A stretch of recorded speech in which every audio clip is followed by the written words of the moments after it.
Hello and welcome to yet another edition of the Bibbs Corner podcast. I'm your host, as always, Mike Bibbins. That's at Bibbs Film for the movie stuff, at Bibbs Corner for the sports stuff. And it's been way too long since I've done a movie review. May or may not have heard on a prior podcast that I had some personal things come up in my life. I've been doing a little bit of traveling because of that, and then now I've been trying to get caught up with school, so I've been trying to put off movie watching as a huge distraction to trying to get back on track with the things that I have deadlines on. So hopefully bear with me on that. I definitely am hoping to get to a point where I can watch 5, 6, 7 movies in a week to get caught up, because I'm behind on just being a casual movie watcher like I try to be. So anyway, enough about that. That should be slowly starting to change over the next week or so. In the meantime, I did want to do a little, I don't know, announcement, I guess, a push. So I can see that you guys are still listening, are still checking into the podcast. I'm seeing the views have pretty much gotten to a point where they're pretty level, pretty consistent. So I assume it's mostly the same people coming back. And while I see that you're listening, I do want to actively solicit some feedback. I'm just starting this from scratch, from nothing, from no real experience. I only just started listening to podcasts. So I'm learning as I go. And since I'm learning, I definitely want feedback. If you want to hit me up on Twitter, if you want to DM, whatever you want to do, just give me some feedback. Tell me what you like. Tell me what you don't like. Don't worry about hurting my feelings at all. Tell me if there's anything you want me to do more of.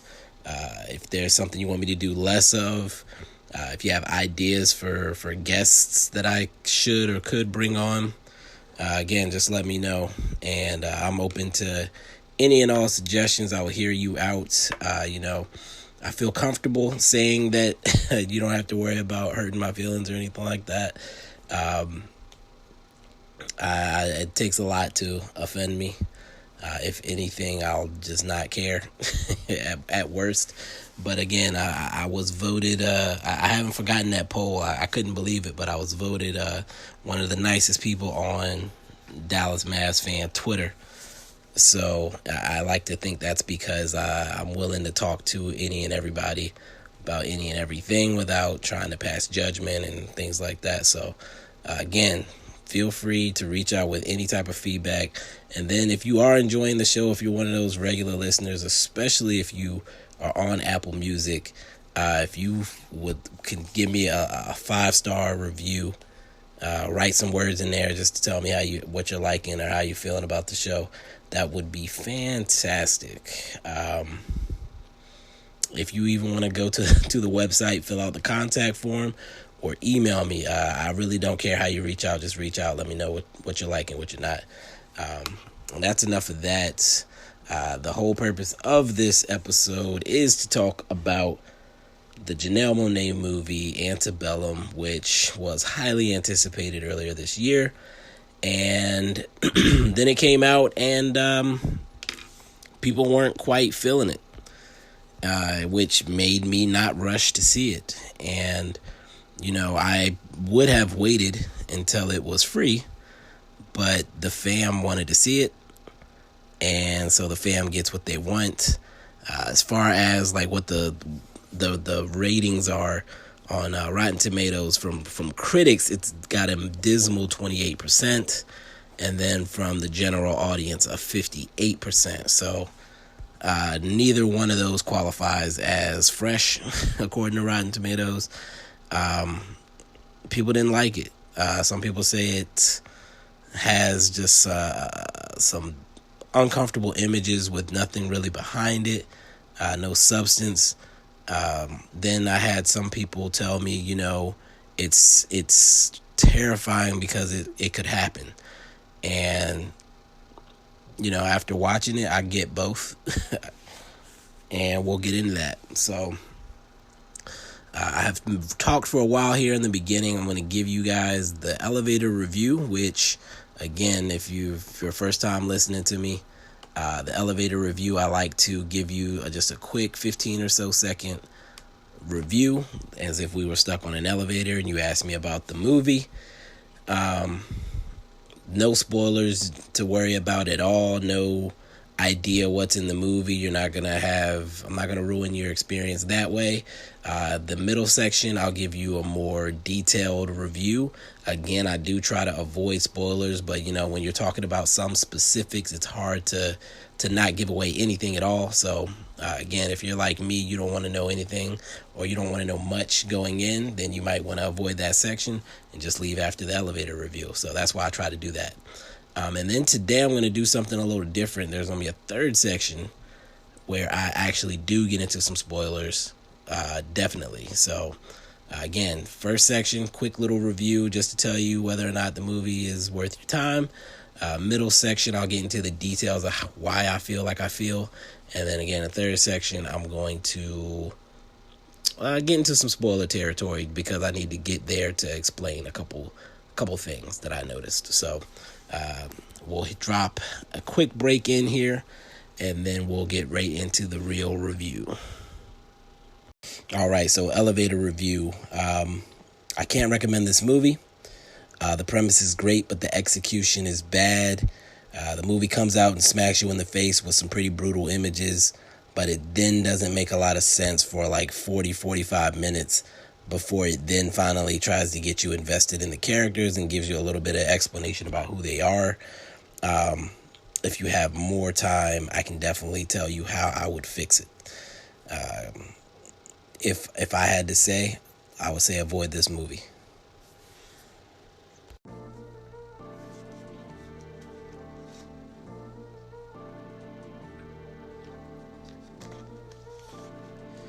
All right, welcome back again. Your host Mike Bivens here. Let's get into this review for Antebellum. First, straight off the top, I'm just going to tell you I can't recommend this movie to anyone, and there are a few key reasons. First of all, the beginning of the movie, the very, very beginning, like within the first couple of minutes, it begins with like a slow motion orchestral music or weird music kind of playing in the background, just images of slave drivers or Confederate soldiers beating on slaves, just abusing them, just all the textbook horrible images of black people being mistreated, specifically women in this particular case. And again, you don't know anything about these characters. It just opens up with these images, and it's, again, these are actors. It's not like they're historical images or anything like that. It's actors in high stress situations just being abused, and it's like, what is happening here? You don't get any background there. I don't think you learn a character's name for the first 10 minutes of the movie while all this is going on. And then it kind of settles in, and you meet Janelle Monáe's character, and the slave characters are interacting, and you can tell that something's not right away. You can tell that something's off about these people. But then the characters are taking actions and doing things or saying things that don't make sense for the time period. There's a scene where the slave driver person is basically telling the slaves, like, I don't want to see you talking to each other. And then you see the slaves talking to each other, and it's like, this seems pretty loud, but they're acting like nobody can hear them, type stuff. Or like you'll see a person, one of the slave type people roll their eyes when the owner type says something. You'll hear words that you don't expect to hear for that time period, and it's again, it's clear that something's not right, but they don't give you any type of real. They act like they don't want you to know, basically, that something's not right. They want you to know, but they don't want you to know. And it's I don't get why you go there, especially if you expect that people have seen the trailer. And I mean, I know the trailer is cut after the fact. But then it's like, if the trailer's cut after the fact, whoever cut the trailer just didn't do it smartly, because you've given away too much already, and we are just going to be confused in the beginning of this movie because of that. If you haven't seen the trailer, I won't go into why.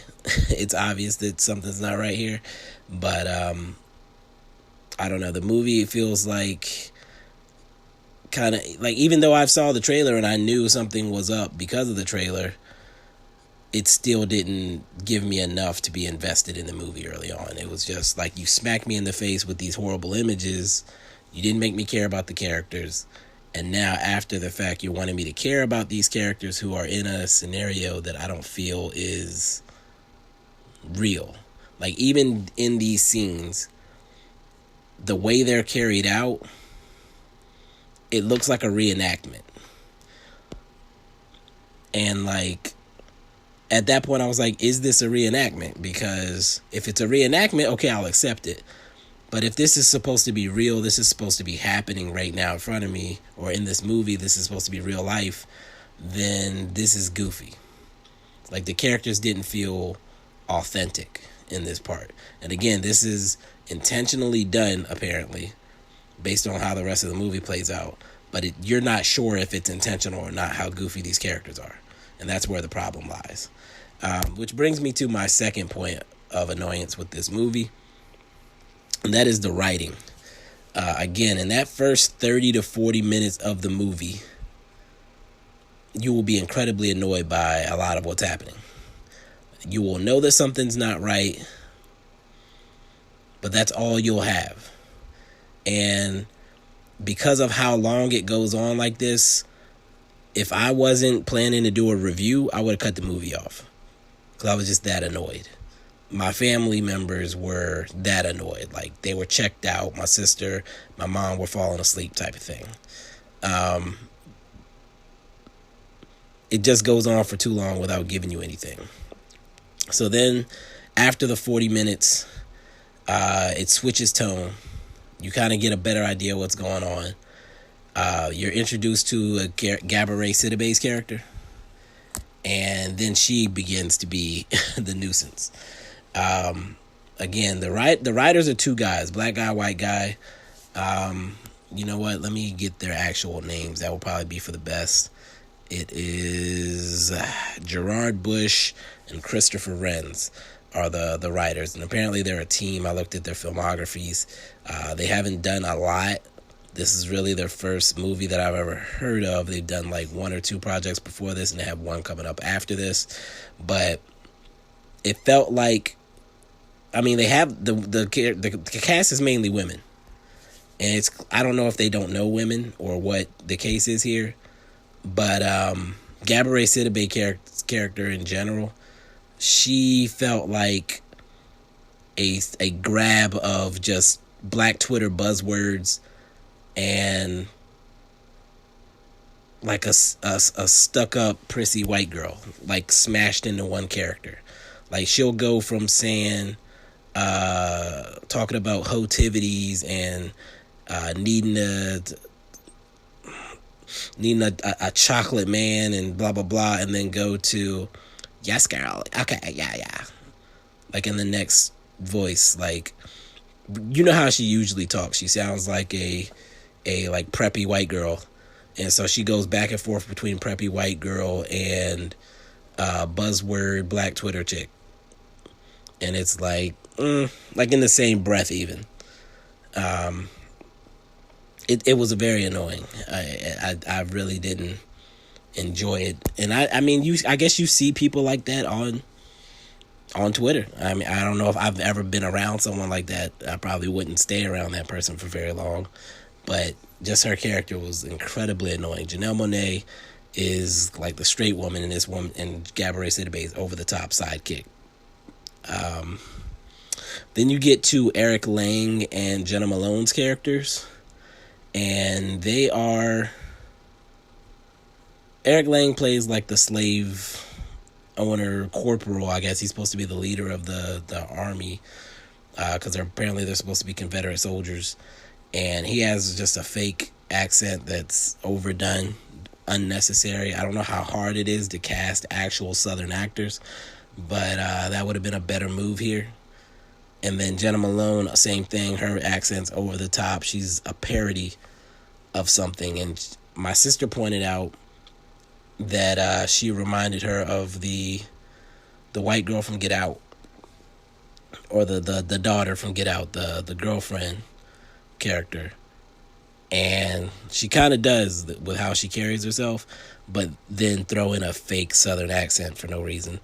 And that's, I mean, I guess it's not for no reason in their eyes, but I hate a fake accent. Like, right now I have a script that I'm working on, a screenplay, and I'm very, like, when I think about it, I get mad at the idea of someone casting someone without a Southern accent to play this character, or have someone fake one, because that just ruins everything, in my opinion.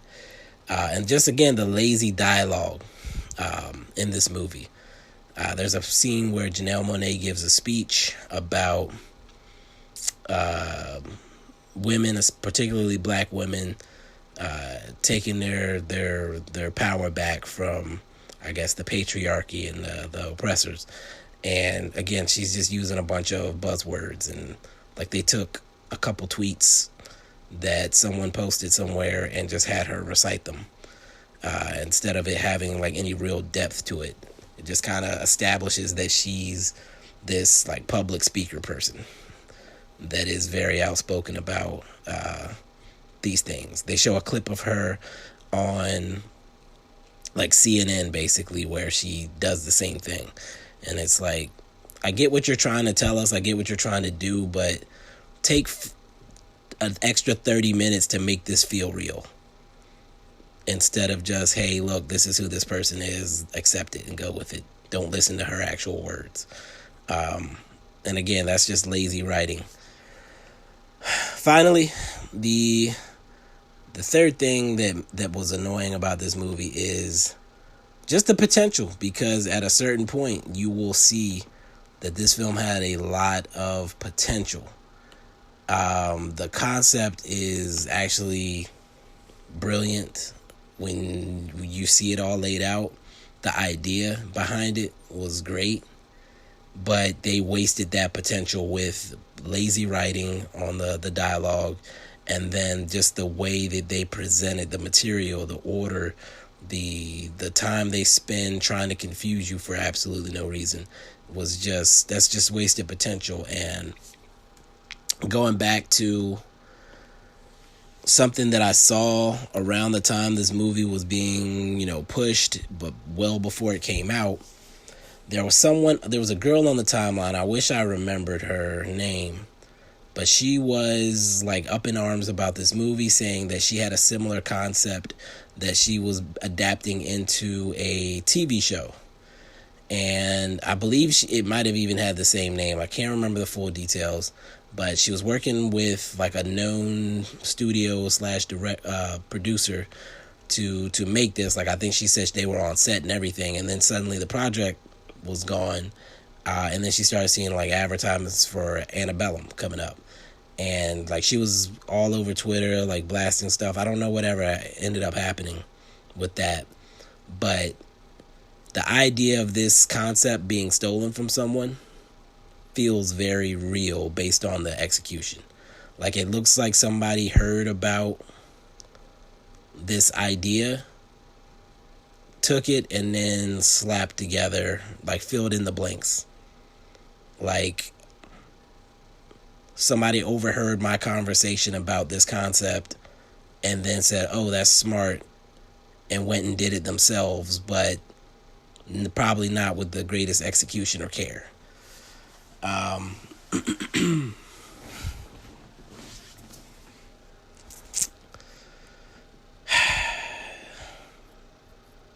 Man, I had a thought and I just lost it. Oh, that's annoying. Oh, that's annoying.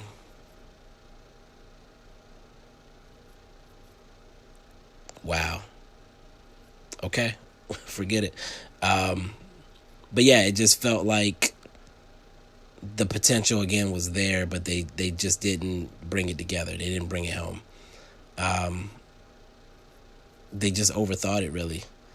And I do know there's a way I would have done this. I could fix it and make it work, even without fixing the dialogue issues and stuff like that. And I will tell you that after the break because I have to get into some spoiler territory and I don't want to do that. So I guess I'll take this quick break. I'll see if I can remember what I just thought about that evaded me at the last second.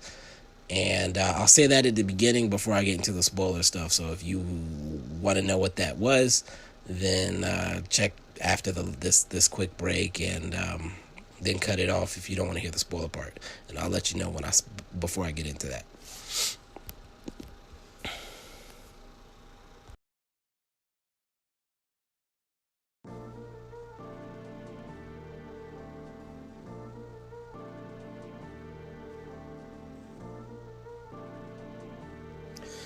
Okay, welcome back yet again. If you came back to this portion just to hear if I remembered what the thought was that I had, I did not. I think I was going to give an example from like real life of a situation where someone stole an idea, but didn't execute it as well because it wasn't their original idea and they didn't have the passion or time to place it in it. But yeah, I did not come up with anything. However, I did forget to give you guys my ranking out of 5, and I'm gonna give this movie 2 out of 5. I was trying to think maybe 2.5, but I'm too nice, so I'm gonna just give it a straight up 2, just because of the execution alone, honestly. And so now we'll get into some spoiler territory. So I'll give you guys a second to cut it off if you don't want those spoilers. Let me give it a second here. I believe the beat plays for like 147 and we're at 130 now. So I'm gonna give it that time. We'll let the pod breathe here. Reach for your snacks, take a sip of your beverage, and I believe the audio or the music should stop around now. Okay. All right, so spoilers. So basically, the movie starts out with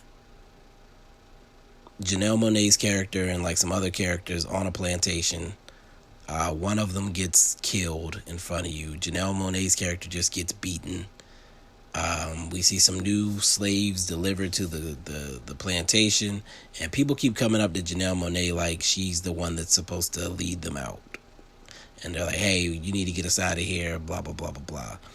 And you're like, first of all, why would they be coming to her? And actually, now that I think about it, I'm not even sure they really, really answer that question. I think they try to, but they don't make it as clear as they think they did. But basically, you spend the first 30, 40, it might even be 45, 50 minutes on this plantation with Janelle Monáe and these other slave types being herded by guys in Civil War uniforms. And again, some of the language sounds modern. The black characters are not acting like you would expect slaves to act, and like when the actions take place, like the white people beating the slaves and stuff like that, when you see that, it doesn't look real. It looks like it's staged. It looks like you would if you're watching a play.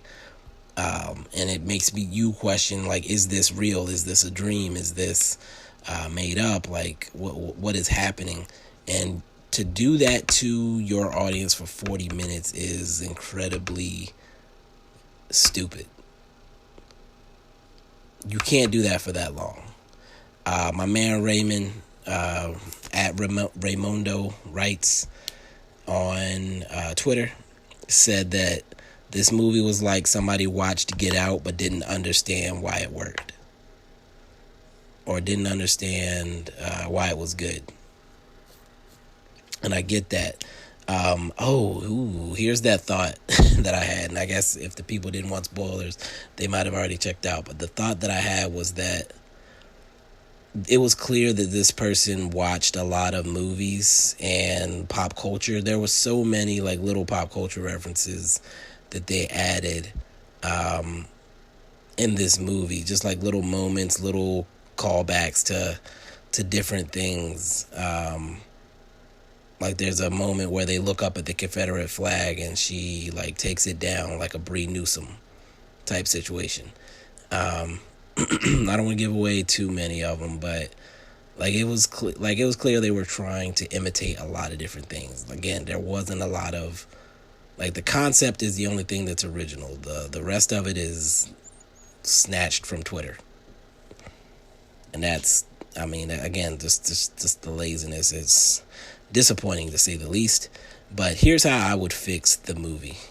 If you brought me in as an editor after the fact, I would literally give you the first 5 to 10, maybe 10 minutes of the movie where you establish the whole plantation scene, then cut to the scene about 45 minutes into the movie, maybe even deeper into the movie, where it brings it back to regular modern day, where Janelle Monáe actually ends up waking up with her husband and child in their bed, and you can see that she's some important professor type person.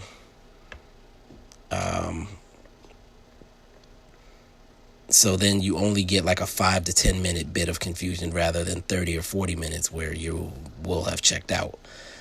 You get that 5-10 minute teaser, come to the modern time, and then the best scene in the movie is actually when Janelle Monáe is abducted. And I told you there were spoilers, so I don't want to hear it. If you haven't seen the movie, then that's on you. I don't want to hear it. So Janelle Monáe is abducted, and it's like there's some funny elements to it, but it is not funny at the same time. So basically, this is how she ends up in this plantation situation. So what you do is you give the little teaser about the plantation situation. You see that she's there. You see that she's somehow important at this plantation, but then you move to modern day. You show why she's important. You come back around to her living her life and then being tricked and trapped and abducted. And now you come back to the plantation for the rest of that stuff, where you can see her plotting and scheming, trying to figure out how she's going to get off. That would have been a suspenseful, interesting movie. But they messed it up by wasting 30 minutes of film time just messing with you for no reason. You don't have to mess with this. The suspense is her trying to figure out how to get off the plantation. You don't need to add suspense by making us wonder how the fuck she got there in the first place.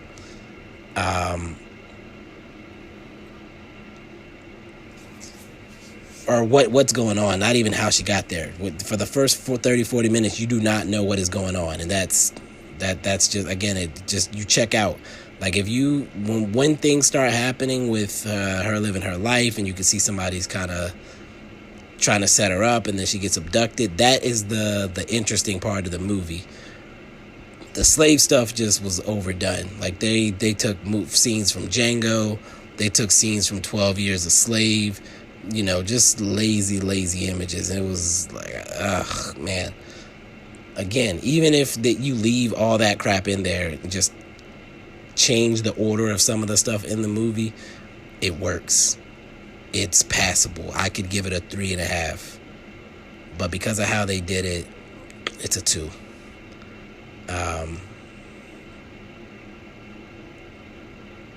Man, yeah, the thrill of figuring out how she's going to get out of this situation would have been enough.